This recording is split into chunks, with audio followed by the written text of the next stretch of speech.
दोस्तों आप लोगों ने थंबनेल देख ही लिया होगा कि आज मैं फिर से सम्राट पोरस के बारे में बात करने जा रहा हूँ, जिनके सामने विश्वविजेता सिकंदर ने भी घुटने टेक दिए थे।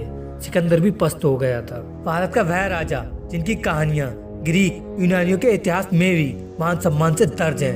आज आप इस वीडियो को ध्यान से देखते रहो, आपको सम्राट पोरस के बारे में कुछ नया जानने को मिलेगा। मैं आपको भारत के पूर्ववंशी सम्राट पुरुषोत्तम से जुड़े कुछ ऐसे तथ्य बताऊंगा जिनके बारे में शायद आप ना जानते हो।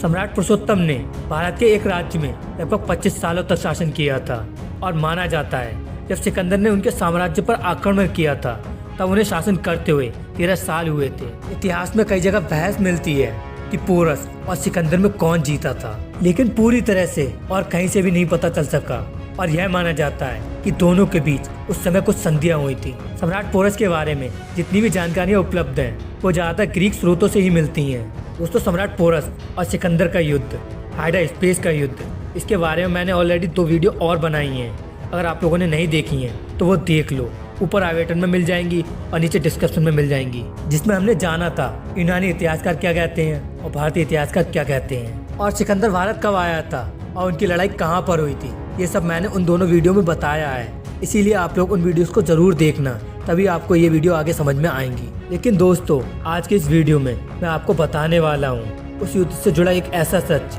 जो कि वाकई में हम सभी को हैरान करता है और वाकई में वो सच कड़वा भी है, लेकिन शायद आपको वो सच मानना ही पड़ेगा। तो दोस्तों आपको बता दूं, जैसे कि हम सभी को पता है और कई वीडियोस में हमने देखा भी है कि तत्कालीन समय का राज्य यानी कि आज से 2300 साल पहले का इतिहास वह भारत में बहुत सीमित मात्रा में पाया जाता था, क्योंकि तत्कालीन समय में भारत में जो भी इतिहास लिखा गया था वह आज मौजूद नहीं है। आप इस बात से समझ सकते हैं जो इतिहास आज हम पढ़ रहे हैं वह सभी यूनानी इतिहासकारों ने लिखा है जो सिकंदर के साथ आए थे या व्यापार की दृष्टि से भारत आए थे और वहीं रह गए, और फिर उन्होंने भारत का इतिहास अपने हिसाब से लिखा और वही आज हम सही मानते हैं। इस बात को हम इस बात से समझ सकते हैं दोस्तों, स्कूलों में जो किताबें पढ़ाई जाती हैं इतिहास के बारे में उनमें राजा पोरस और अलेक्जेंडर से संबंधित सिर्फ एक ही लाइन हमें मिलती है ज़्यादातर सुनने को, और उससे साफ साबित हो जाता है कि इतिहास क्या कहना चाहता है और हम भारतवासियों को क्या मैसेज देना चाहता है। दोस्तों वह लाइन इस प्रकार से है,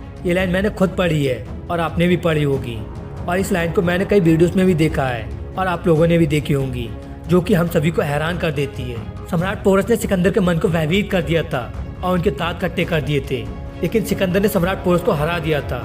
सिकंदर ने सम्राट पोरस की बहादुरी को देखकर उन्हें उनका साम्राज्य वापस लौटा दिया। दोस्तों आप लोग इस बात का क्या मतलब निकाल सकते हो?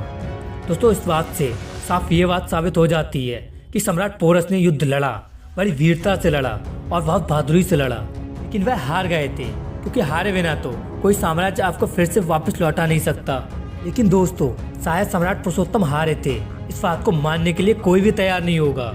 लेकिन दोस्तों मैंने आप लोगों को उन दोनों वीडियो में बताया है, ये कुछ कहानी की तरह लगता है जो यूनानी इतिहासकारों ने लिखा है हमारे सम्राट पोरस के बारे में। लेकिन दोस्तों अगर मान लीजिए आप सम्राट पोरस के बारे में पहली बार पढ़ रहे हैं या पहली बार सम्राट पोरस की वीडियोस देख रहे हैं, तो आपको तो ऐसा ही लगेगा उस बात को देखकर या सुनकर कि सम्राट पोरस हार गए होंगे।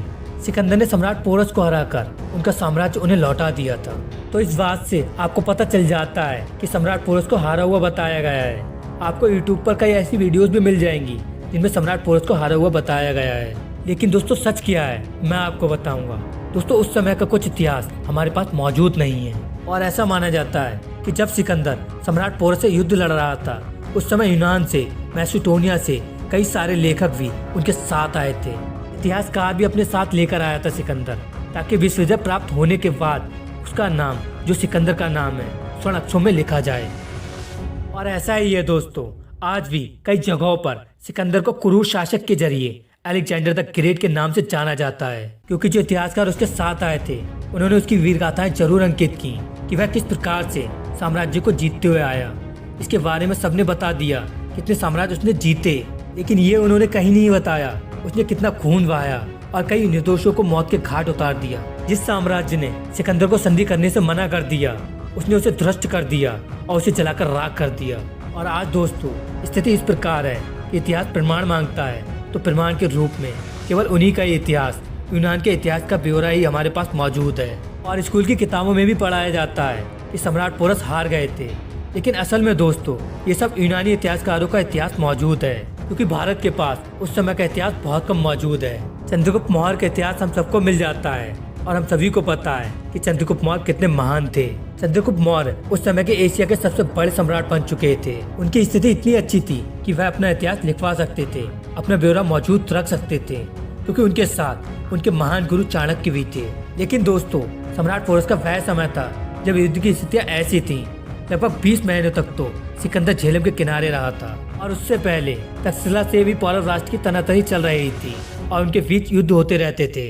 और वहीं पर जो धनानंद का साम्राज्य था, मगध साम्राज्य, उनसे भी कुछ खास महत्वपूर्ण संबंध नहीं थे। सम्राट पुरुषोत्तम के आसपास सभी राजाओं में संधि नहीं थी और उस समय 16 जनपदों में बटे हुए थे, 16 राज्य थे अलग अलग। भारत उस समय आपस की लड़ाई में व्यस्त था, तो ऐसे में इतिहास लिखने वाला शायद होगा ही नहीं। तो दोस्तों, मुझे लगता है कि आप मेरे कहने का मतलब समझ गए होंगे कि जो आज हम इतिहास पढ़ रहे हैं, जो देख रहे हैं, जो सुन रहे हैं, वो यूनानियों द्वारा लिखा गया था, जिसमें ये बताया गया है कि सम्राट पुरुषोत्तम हार गए थे। जो सिकंदर सभी के साम्राज्य को हराते हुए आगे बढ़ रहा था, वो सम्राट पोरस की वीरता को देखकर खुश हो जाता है और उन्हें उनका साम्राज्य फिर से लौटा देता है। लेकिन दोस्तों, सिकंदर तो विश्व विजय चाहता था ना, तो क्यों दोस्तों सम्राट पोरस की वीरता को देखकर उन्हें उनका साम्राज्य वापस लौटा दिया? ऐसे कई सारे सवाल उठते हैं। दोस्तों, वीडियो के लास्ट में एक बात और कहना चाहूंगा। सिकंदर तो बहुत ही बुद्धिमान, होशियार योद्धा था। उसे पता था अगर मैंने किसी भी राजा को जिंदा छोड़ दिया तो ये उसके ऊपर दोबारा हमला कर सकते हैं या उसके साथ रहकर उसकी मृत्यु का कारण बन सकते हैं। इसीलिए वो जो भी साम्राज्य जीतता था उसे पूरा नष्ट कर देता था, जलाकर राख कर देता था।